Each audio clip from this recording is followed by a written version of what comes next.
Unfortunately, there's a lot more we don't know than we do know. The good news is that we're finally taking it seriously. Former intelligence officer Lue Elizondo spent his career in the shadows working on sensitive national security matters, including 10 years investigating UFOs, now called UAPs, in a program initiated by Nevada Senator Harry Reid. In 2017, Elizondo helped spark an intense wave of media interest that has not abated, as demonstrated by the high-powered phalanx of reporters who met with him this week. Elizondo reminded the media of recent statements made by former intelligence chiefs, each of whom declared UAPs to be a legitimate concern of national security. This isn't a silly conversation. This is a conversation about someone somewhere is displaying beyond next generation technology in our controlled airspace, and there's not a whole lot we can do about it. And what I would do is submit to you that if we just take the word UFO out of it, just say Russia or China has the ability to fly in our airspace unimpeded and without detection within minutes of taking off, that's a real problem. That's a real problem.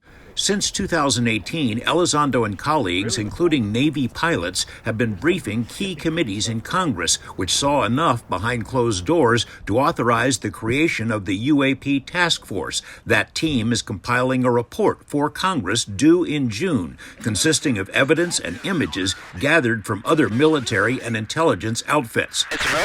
Elizondo thinks the task force won't have enough time to complete its massive undertaking, but could finish the first phase. I don't think it's going to be anything more than a, hey, yep, there's something here. We don't know what it is. It could be some sort of new super advanced drone technology, but it could be something else. And here's our plan for trying to figure it out. The task force has collected an impressive array of images and videos and has been briefing not only Congress, but also the top brass in the Pentagon, intelligence agencies, and others. The briefing document is classified, but many of the images contained therein are not.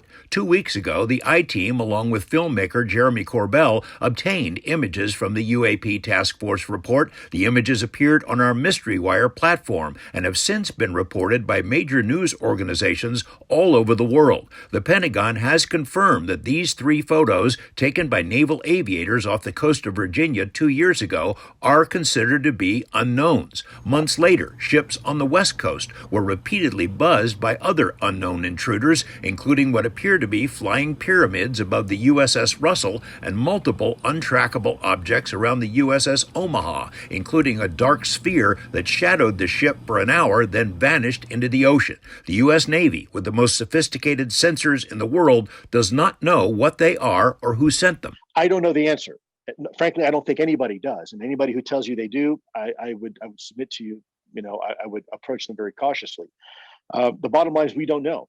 And we need to ask all the questions. The U.S. Navy has had years to analyze the images and still considers them to be unknowns. But Twitter knows. Debunkers on social media say the pyramids weren't real, but were caused by a feature of infrared lenses. As for the other mystery drones, digital publications chide the U.S. Navy for its ignorance of Chinese drone technology. Elizondo made clear his opinion of armchair experts. And therein lies the question again. Okay, if it's a foreign adversarial drone, how come we don't have anything to do to? I mean, look, we have counter drone technology on ships. I'm not going to say what they are, but we can knock them out of the sky. Drones aren't a problem for us. That's a fact. We have radar on ships. We know if it's a plane. We know if it's a military aircraft. These are simple things to figure out. It's not like someone gets on the ship one day with some infrared binoculars and say, hey, that's strange in the sky. I'm going to go ahead and record that. The reason why they're recording is because there's probably something interesting in the skies. In some cases, yeah, there could be a readily explainable explanation for it. But from my experience, there's a lot that aren't and are very compelling.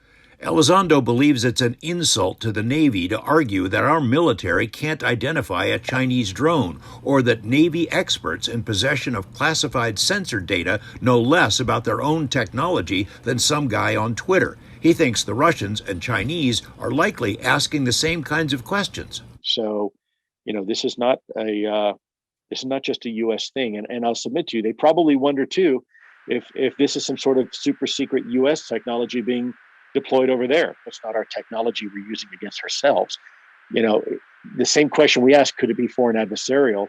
I'm certain China and Russia are asking the exact same question. George Knapp reporting for Mystery Wire.